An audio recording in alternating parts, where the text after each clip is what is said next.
করবেন, প্রথমে সেটিংস অপশনটা খুঁজে বের করে এখানে যে সার্চ বারটা আছে এখানে আপনারা লিখবেন ইনস্টল ইউএনকে। এই যে দেখুন লেখাটা এখানে চলে আসছে, এই যে প্রথম যেটা আছে আপনারা এটা লিখে সার্চ করে তারপর প্রথম যে অপশনটা চলে আসবে ইনস্টল আননোন অ্যাপস, এখানে আপনারা ক্লিক করবেন। এখানে ক্লিক করার পর এই যে একদম লাস্টের উপরে দেখুন ইনস্টল আননোন অ্যাপস, এখানে আপনারা ক্লিক করবেন।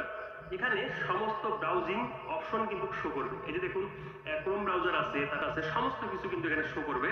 তো আমি একটা আপনাদেরকে দেখে দেই। এই যে তো এটা আপনারা কেন চালু করবেন, এটা যদি আপনারা চালু করে রাখেন যে কোনো সময় অটোমেটিক যখন আপনারা ব্রাউজিং করবেন হ্যাকারের অনেক ছোট ছোট অ্যাপ্লিকেশন গুলো অটোমেটিক আপনাদের মোবাইল ফোনে কিন্তু ডাউনলোড হয়ে যাবে এবং আপনাদের সকল ডাটা হ্যাকারের কাছে চলে যাবে, আপনি কিন্তু বুঝতে পারবেন না।